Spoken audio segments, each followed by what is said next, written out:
Raise your hand if you ever feel like you have a million creative ideas and you feel like you can explore them all, but then when you finally get down to getting into it, you struggle with actually getting started.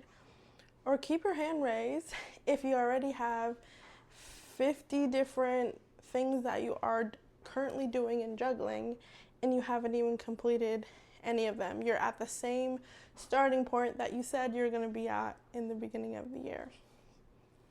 Keep your hand raised if you're someone who wants to figure out the best way for you to explore your ideas, keep that creative mind flowing, and still be able to complete things, finish things, and find an outlet for yourself that you feel like you can go to.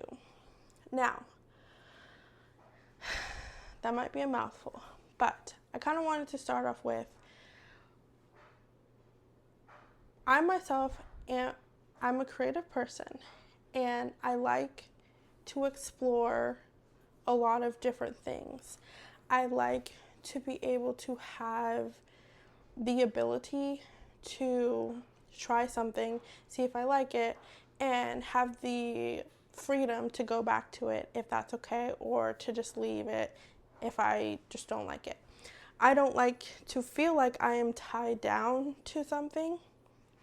And if you feel like that, but you also are not sure exactly how to stay disciplined with something, especially if it's like a new career, a new hobby, to truly be able to focus on something, dedicate the right amount of time to actually see yourself if you could be successful at it versus just trying a million different things, having them all open at the same time, and trying to tell yourself that, oh, I'm just not good at it, or this is just not for me.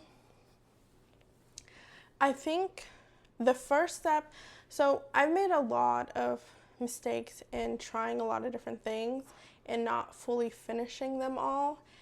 And what I learned about myself was that it wasn't the thing that I was doing. I wasn't giving myself the right amount of time and effort to actually see if that was something that was successful. And at times, because I was trying a lot of different things, I had a lot of, as I say, tabs open. So it's like, how am I going to be able to focus? I think the first mistake I made, and what I realize now, is that I am one person and I only have a certain amount of time in my day. I'm someone who has a 9 to 5 and I can only do so much. Now, for some people, if you don't have a 9 to 5, or maybe you have extra time to do some stuff, maybe your other priorities like family, friends, whatever that might be, maybe you have other side hustles or whatever your circumstances are. It's not that you don't have time. It's like you have a lot of different priorities and you're trying to figure out how to manage them. So I think you need to first realize, and I've done this myself, is to don't immediately jump into the thing. That is a mistake I made. And I think because I, in my head, would think, oh, of course I can do this. I could be great at this. Like, I know I could be great at a million things. But I think I allowed the excitement of that thing to get in front of me first before actually putting and doing enough research and vetting to see if that is a thing that I actually want to take on. I think what you have to do before you jump into something is to pause. If you're someone who is impulsive by nature, character, personality, whatever you want to call that, it's okay that that is what you are. Like, don't shame yourself for being someone who likes to explore. Maybe you're a person of novelty, you're a person who likes to have new, different input and experiences, and that is just the way you like and enjoy your life. That's fine. I don't want you to feel like that's a bad thing, because that's an amazing thing to have. And if you're on the opposite side, that's totally fine. But I'm talking to the people who feel like they have so many creative ideas, so many things they want to do, but they feel like it's hard and they're struggling with being able to focus. The first thing I like to do with myself is to give myself the freedom to explore that thing, to see what that thing could be for me. What I do now versus what I've done before. So before I would jump into it, say yes. Maybe it was going to an event, trying something, just because, or maybe I was invited to something. If I know for sure that that's not something that I've either was looking for, or was maybe on, or maybe a part of something that I'm interested in currently that I would have time for, then I like to remind myself that you don't have to say yes right now. You can wait, and you could give yourself time to see if that is the right thing for you. And whether that's like buying something, or trying a new hobby, or saying yes to an event, and then eventually that day you may not really feel like it, or you don't really fully want to even go to that event. I think you need to allow yourself to be like, I have the option. Let me say, if someone asks you to do or go to something, you can just say, hey, can I think about it, and I can get back to you. And if they're not okay with it, then maybe that's good that you didn't go with them, because they didn't have the capacity to handle that. So pause, don't rush into it, and allow yourself to look at your calendar to see if that's even, look to see if that's even something you have the capacity to do in your calendar. And another thing you want to see and check for yourself is, I had it in my head and I just lost it. I'm going to continue and I come back to it. So you want to try something new, and you're trying to figure out if this is the right thing for you. Once you're decided that, yes, this is something I want to do or try, if it's like an event or whatever, then the next step is just to confirm. But if this is maybe something like a new hobby, a new career, or something like that, if you have someone within your vicinity, or not vicinity, well, that too. If you have someone who is in that field, or someone that you can reach out to learn to see more about it, I would say that could be one of your first, or one of your next steps. Find out from the people who've already been doing that thing if that is something that you want to do. And I wouldn't get advice.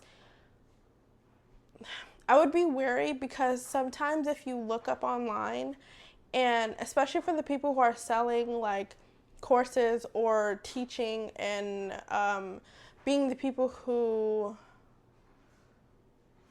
you would get like mentorship, or not mentorship, coaching from, I want to say specifically, if people are the ones who are only promoting like something that you buy or purchase from them, then they might try to hype up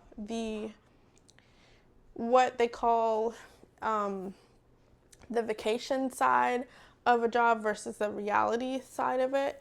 They will try to sell you on, this is amazing, this is great, all you have to do is X, Y, Z, A, B, C, D, E, F, but they forget they don't always share or tell you about like the mental load. Like anything you want to do could be super easy to do, but the execution part, which would be how much time it's going to take away from everything else you're doing, the learning curve of understanding like how long it would take to be good at something, especially if you don't have transferable skills, and also your capacity to focus and stay disciplined on that thing if you're not someone who currently has been doing that and can transfer those skills to something new.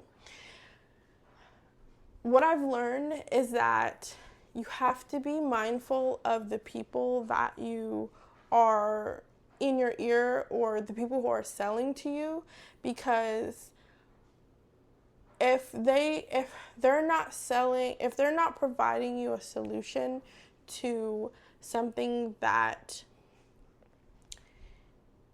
like, for instance, if you're going to the store, it's like going to the store and like you're only going for eggs and milk, but then you see like the snacks, then you see like, oh, a toy, or then you see like some chips, you see some shoes, and there's just all these things that are grabbing your attention, but you just only came for two things. That's kind of what it's like when you're trying to weave through and figure out what advice and who to listen to. If you know the person well and they're in that field, I think that's one of the first places you can go to. Another place you would want to go to is sometimes to go through YouTube or through other sources of media, articles, TikTok, and like just using social media as a starting point and searching different articles and videos and other types of things that people have posted who are in that field, and kind of just being like trying to stalk and learn what people who have been in that field for some time, and looking at that different content to analyze and say, oh, is this something that I really think that I want to get into, especially if it's a new skill, something that you want to learn. And then once you've decided, or once you kind of went through that and research, I think it's time to test to see if this is something that you actually want to get into. So if, let's say, I'm going to use kind of my personal experience. If I wanted to become a photographer and I knew a photographer, I would possibly ask a photographer that I might know and be like, hey, like, thinking about doing this, do you have any tips, advice, how to find clients, how to make this successful? And they give me some advice. And then what I would do is, because I've been in that field for some time, I would do different photo shoots. I would give myself, in this field, I'd probably give myself like a couple of months with consistent client based off, and I don't want to say a specific number because it depends on your situation, but if you're I'll say this actually, if you're just doing one photo shoot a month, then it's probably not going to give you enough data over, like, it would take a while to get that. So if you have the capacity, I would say do the amount of work that you think you would want to take on if you were officially doing that. So let's say you wanted to start creating bracelets, necklaces, maybe you want to be a hairdresser. Start to find clients by reaching out to people in your circle, the people you know, and using social media and different platforms that you have to share, hey, this is what I do, or this is what I'm trying to get into. I need to find some clients, and be diligent with that thing. If you don't have money to put into like ads or anything like that, then I would focus on, hey, whatever you are doing, I'm looking for this amount of clients, this is the rate, just be pretty clear about that, and do it for like the sake of testing to see, and take note of the different things, because when you're running a business or starting something new, a hobby or whatever it is, there's other nuances to that thing. Like, as for me as a photographer, like communicating with the clients, delivering their photos. Then you also have things like finding inspiration, knowing how to pose the person when they're in the photo shoot, having good customer service skills, and the list goes on. And I think if you start to find something that you like or that you enjoy, that you seem like you can get through, know that it's not always going to be glamorous. There's going to be actual work to put into it. But if it's something that you're willing to try, put effort, and stay disciplined to do, then I think that's when you know that this could be the next thing for you. Keep testing that out to see if that's what you're willing to put work into and effort into. But I think that strategy has helped me more when it comes to doing new things, because I'm kind of at the point in my own career where I'm ready to have more focus on a specific thing. And I think I might share, I'm not sure if it will be relevant to this channel, but I would share my journey and how I'm going to get to that place. But I'm still kind of in the new stages of it. And what has helped me is not to just go out there and be like, I'm doing this new thing, quit everything else. But really starting to research to see if this is a new thing that I actually want to get into, or if it's just maybe like a hobby or something that I might have seen and I was like, let me see if I can be good at this. And I think that gives you that, knowing how to kind of go through those mental checklists has been so much helpful for me. I don't even, is that right? Okay, maybe I need to practice English more.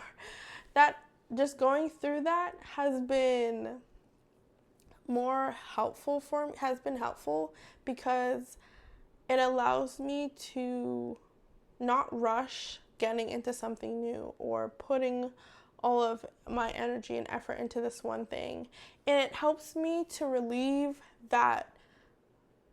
The story I used to tell myself was, oh, I'm just creative. I have so many ideas that I just can't focus on one thing. But honestly, you can and have the capability to focus on something. You can discipline yourself as an adult who you have no rule book, no, like, there's no one out here to come for me. No one is over like my life trying to say I can or cannot do something. So like, I think it's important to relearn some skills, especially as an adult and especially as a young adult. And the stories that you try to tell yourself are very powerful. So if you're someone who would try to, I'm not sure what the right word is, but if you're someone who used to talk to yourself negative or kind of make excuses for the reasons why you wouldn't stay disciplined on something, know that everything that happens in your life is on you, and you have more control over what you can do with your day-to-day. Like, do you scroll all day? Are you wasting time on certain things? Even in a day when you want to be more chill, can you give yourself 30 minutes, an hour, a decent chunk of time to focus on that thing and get back to what you want to do? You don't have to overwhelm yourself and feel like, and don't, I've been learning how to be a little bit more, give myself grace the same way I would give other people grace, and be a little bit more gentle with myself, because I'm someone who would just be like really hard on myself because I was conditioned and felt like that was the way to get things done. Like, I had to be hard on myself. I had to be the person who had to be number one at everything. And I think that was just a part of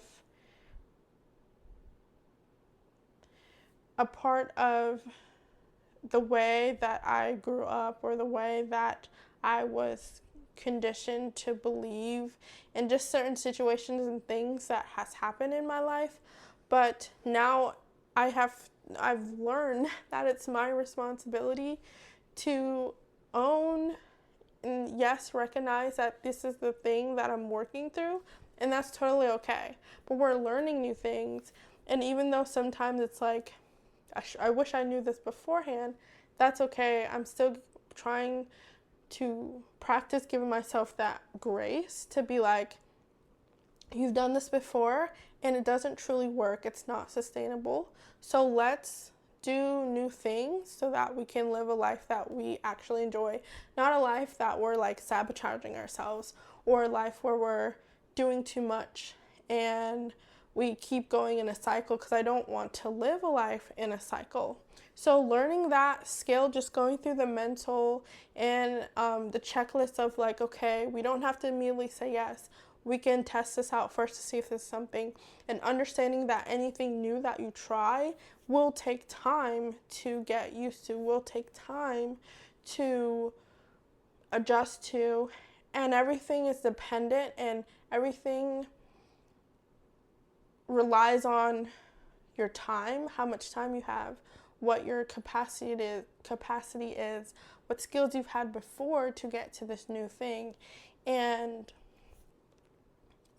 it doesn't matter what stage you're in, but I think this is super important to know if you're someone who's been trying to relearn and teach yourself and get through like a stage of your life where you've done something a certain way and it hasn't worked and you've been in a loop, and you want to kind of break that cycle and learn how to create a life and be someone who you can rely on. You want to be someone that you know and trust and can build confidence in your life.